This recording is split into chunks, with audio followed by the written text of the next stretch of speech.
দুপুরবেলা ভাতের সাথে শিমের যদি এই একটা রেসিপি হয় আর কিছু লাগেই না। পুরো এক থালা ভাত অনায়াসে খেয়ে ফেলতে পারবেন। নমস্কার বন্ধুরা, মাদার সিম্পল কিচেনের তরফ থেকে আমি অন্তশ্রী আপনাদের সকলকে জানাই স্বাগত। নতুন দিনের নতুন রেসিপি নিয়ে আবার হাজির হয়ে গেছি। আজকে আমাদের রেসিপি শিম পাতুরি। হ্যাঁ বন্ধুরা, এই রেসিপিটা খুবই তাড়াতাড়ি হয়ে যায় আর খেতে হয় সুস্বাদু। একবার না ট্রাই করলে বুঝতেই পারবেন না। চলুন দেখে নেওয়া যাক। এর জন্য আমি নিয়েছি এখানে শিম। এখানে আমি 500 গ্রাম মতন শিম নিয়েছি। দেখুন শিমের সাইডটা থেকে একটা সুতো মতন হয়, আমি একটু কেটে দেখুন এটাকে বাদ দিয়ে দিচ্ছি। এটা কিন্তু সেদ্ধ হয় না, তাই এটা কেটে বাদ দিতে হয়। শিম কাটার বেশি ঝামেলা নেই, শুধু এইটুকু কাটলেই হলো।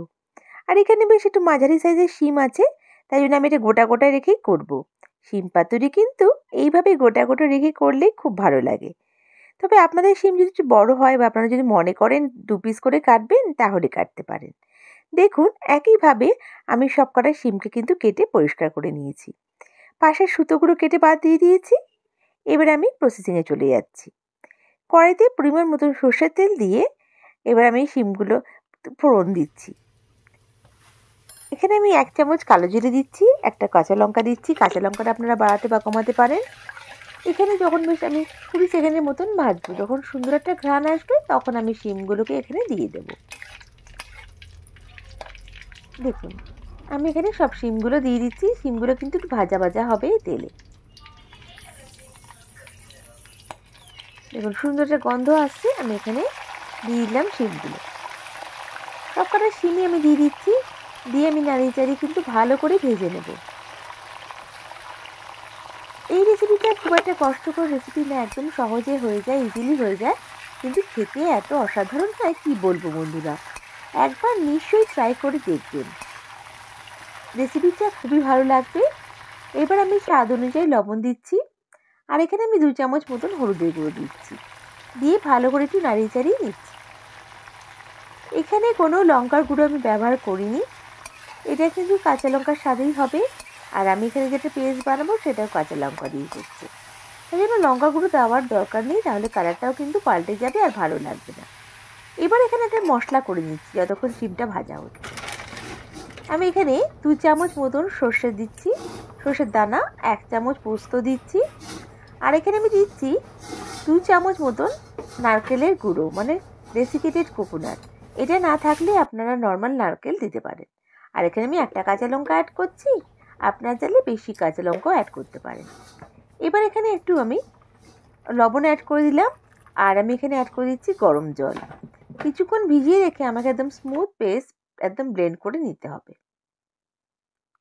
দেখুন এখানে কিন্তু আমার শিম ভাজাটাও হয়ে এসছে। এবার আমি এখানে একটু হালকা নাড়িয়ে চাড়িয়ে নিয়ে এখানে কিন্তু আমি এই যে আমার সর্ষে পোস্ত বাটাটা দিয়ে দেব। দেখুন খুবই ঝটপট হয়ে যাবে রান্নাটা, আর খেতেও দারুণ লাগবে। হালকা জল দিয়ে গুলে আমি দিয়ে দিলাম এখানে জলটা, মিক্সিটা ধুয়ে।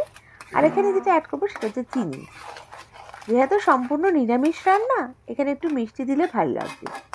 তাও যদি আপনারা মিষ্টিটাকে অ্যাভয়েড করতে চান, তাহলে এটাকে স্কিপ করে যেতে পারেন। দেখুন আমার রেসিপিটা কিন্তু প্রায় হয়ে এসছে। একটু হালকা নাড়িয়ে চাড়িয়ে নিচ্ছি, একটু মাখা মাখা হলেই আমি এটাকে সার্ভ করে দেবো। আর এটাকে দেওয়ার আগে আমি কিন্তু এখানে 2 চেরা কাঁচা লঙ্কা দিলাম, যাতে গন্ধটা খুব ভালো আসে।